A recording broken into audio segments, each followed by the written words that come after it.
Assalamualaikum warahmatullahi wabarakatuh. Halo semuanya, kali ini saya akan kembali membacakan kisah Abu Nawas yang tentu saja cerdik dan jenaka. Oh iya, kisah kali ini masih berhubungan dengan video kemarin loh, yang judulnya Abu Nawas menjual raja. Nanti linknya di deskripsi ya. Setelah kemarin raja dijual oleh Abu Nawas untuk menjadi budak, lantas apa ya kira-kira rencana raja untuk membalas perbuatan Abu Nawas itu? Oke, langsung saja ke ceritanya.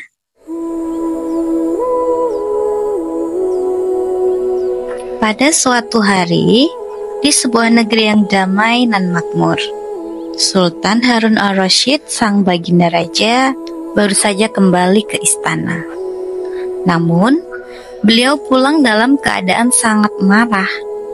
Rupanya, sang raja baru saja mendengar kabar mengejutkan bahwa dirinya, seorang raja besar, penguasa negeri, telah dijual menjadi budak oleh seorang rakyatnya sendiri. Dan siapa lagi pelakunya kalau bukan Abu Nawas? Tanpa pikir panjang, Sultan Harun al-Rasyid segera memerintahkan para prajurit kerajaan untuk menangkap Abu Nawas dan membawanya ke hadapannya. Namun, Abu Nawas adalah orang yang cerdik. Sebelum para prajurit sempat menangkapnya, Abu Nawas sudah menghilang entah kemana. Ia tahu bahwa dirinya sedang diburu oleh para prajurit kerajaan. Maka, demi keselamatan diri, ia bersembunyi di tempat yang aman. Beberapa waktu kemudian, setelah Abu Nawas yakin bahwa para prajurit kerajaan telah meninggalkan rumahnya, ia pun memberanikan diri untuk pulang. Sesampainya di rumah, sang istri menyambutnya dengan wajah cemas. "Suamiku, para prajurit kerajaan tadi pagi mencarimu," kata sang istri dengan suara bergetar. Abu Nawas mengangguk pelan. "Ya istriku, ini urusan yang sangat gawat. Aku baru saja menjual Sultan Harun al-Rasyid menjadi budak." Sontak sang istri pun terkejut bukan main. "Apa? Kau menjual raja? Kenapa kau lakukan itu, suamiku?" Dengan tenang Abu Nawas menjawab, "Supaya baginda tahu, di negerinya masih ada praktek jual beli budak, dan menjadi budak itu sangatlah sengsara." Sang istri hanya bisa menghela napas. "Sebenarnya maksudmu baik, tapi baginda pasti akan sangat marah. Lihat saja, para prajurit tadi sudah mencarimu ke sini. Kalau sampai kau tertangkap, pasti berat nanti hukumanmu." Abu Nawas pun termenung sejenak. "Menurutmu, apa yang akan dilakukan Sultan Harun al-Rasyid kepadaku, istriku?" Sang istri menunduk.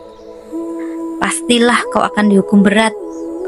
Mendengar itu, Abu Nawas sadar bahwa dirinya sedang dalam bahaya besar. Maka ia pun mengambil air wudhu dan mendirikan sholat 2 rakaat. Setelah itu ia berpesan kepada sang istri yang harus dikatakan bila baginda raja datang ke rumah. Lama kemudian terdengar suara jeritan dari dalam rumah Abu Nawas. "Suamiku, Abu Nawas meninggal dunia." Tetangga-tetangga pun geger berlarian menuju rumah Abu Nawas. "Ada apa? Ada apa?" tanya mereka dengan tergopoh-gopoh. "Iya, Abu Nawas meninggal dunia," jawab istri sambil pura-pura menangis terseduh-seduh. Kabar kematian Abu Nawas pun tersebar ke seluruh pelosok negeri, tak terkecuali sampai ke telinga Sultan Harun al-Rasyid. Mendengar berita itu, kemarahan sang baginda pun mulai mereda. Di hatinya terselip rasa haru. Sebab bagaimanapun Abu Nawas adalah orang yang selama ini paling pandai menghibur dan menyenangkan hati sang raja. Sultan Harun al-Rasyid pun bergegas menuju rumah Abu Nawas, ditemani para pejabat kerajaan dan seorang tabib istana. Sesampainya di sana, tabib segera memeriksa tubuh Abu Nawas yang terbujur kaku. Beberapa saat kemudian, tabib melapor, "Baginda, benar, Abu Nawas telah meninggal dunia beberapa jam yang lalu. Melihat langsung jasad Abu Nawas terbujur kaku, Sultan Harun al-Rasyid meneteskan air mata. Beliau lalu bertanya kepada sang istri Abu Nawas, "Adakah pesan terakhir Abu Nawas untukku?" Dengan suara terbata-bata, sang istri menjawab, "Ah, ada baginda yang mulia. Suamiku, Abu Nawas, memohon. Sudilah kiranya baginda mengampuni semua kesalahannya, dunia hingga akhirat, di depan rakyat." Sultan Harun al-Rasyid pun mengangguk. Baiklah, kalau itu permintaan Abu Nawas. Jenazah Abu Nawas pun diusung di atas keranda menuju tanah lapang. Sultan Harun al-Rasyid kemudian mengumpulkan rakyatnya. Beliau berkata dengan lantang, "Wahai rakyatku, saksikanlah. Hari ini aku, Sultan Harun al-Rasyid, memaafkan semua kesalahan Abu Nawas dari dunia hingga akhirat. Kalian semua adalah saksinya." Namun tiba-tiba dari dalam keranda yang tertutup kain hijau terdengar suara keras, "Syukur!" Seketika para pengusung jenazah kaget dan meletakkan keranda. Rakyat pun panik, berlarian tunggang langgang. Ada yang terjatuh, ada yang saling bertubrukan. Tak lama kemudian, Abu Nawas bangkit dari dalam keranda. Pakaiannya yang serba putih membuat suasana semakin mencekam. Sultan Harun al-Rasyid pun gemetar. Kau, mayat hidup? Atau kau hidup lagi?" Dengan santai Abu Nawas menjawab, "Hamba masih hidup, tuanku.